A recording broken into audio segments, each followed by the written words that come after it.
Alright guys, so here's a good example of what I mean with trying to look at video reference instead of photo reference, especially when you're looking for reference on the internet.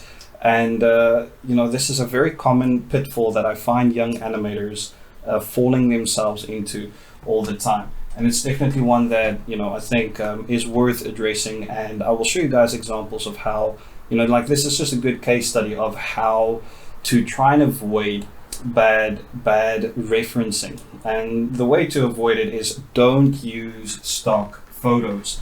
Don't go onto the internet, go onto a Google image search and try and pick cool dynamic poses. I know the temptation is there to look at and try and find a very exciting pose on the internet and spend hours and hours sifting through the perfect photo. Animation is about moving characters, about characters that live and breathe and feel real. So a static image like this is not always going to give you spontaneous results. And animation is all about spontaneity in your movement. You want to make it feel real. And real people are actually quite inconsistent in their movement, or quite spontaneous. They have little nuances in their behavior that makes them feel like human beings. They are not, in fact, dramatized stock photos like the photos you would see over here. So whilst it's fine to start with something like this, I personally find that the more useful way to try and look for reference in any animation is to look at video. And the first thing to do, and the easiest and cheapest thing to do, is always film your own video reference.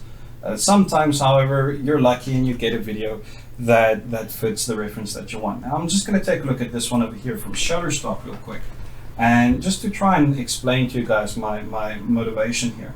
Now in this one video I have a plethora of references that I can use by just scrolling through it and taking a look at, for example, this guy over here swinging the baseball bat. I have so much more reference of a single character and the nuance of just one character inside this one video that I could possibly ever have trying to sift through thousands and thousands of images that eventually all just start looking generic and the same. With a video like this, I get to see the smaller nuances and performance of the character, which is really nice. For example, the body language that he has after a swing is very, very, very interesting and very unique to this person. So using a video as reference and finding good and exciting frames in the video itself, or maybe even combining these frames, this is actually far more useful and a more exciting way to try and get a believable character out of a video reference than trying to just use stock photos. What I would also recommend you do is, instead of looking at videos, is to just go outside and draw the people around you. Take your sketchbook, sit at the local taxi rank or at the mall or at school and just draw the people around you. And I can guarantee you it will be a very, very rewarding and very fun experience. So that's it. Let's see how I would try and pick maybe 2 or 3 of these and do a quick little figure drawing study using the steak knife principle to try and discover who my character is and how to use a video reference as a tool in animation.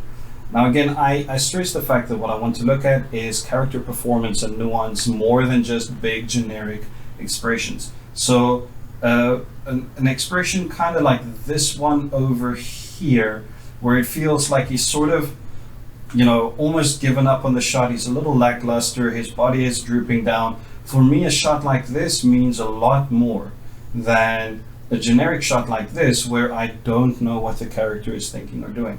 So I'm actually going to take this one over here, and we're going to use that steak knife principle idea to try and create a quick little figure drawing, a rough drawing of this guy. So I'm just going to copy this drawing over here. I'm going to copy, and let's go to Krita and get started.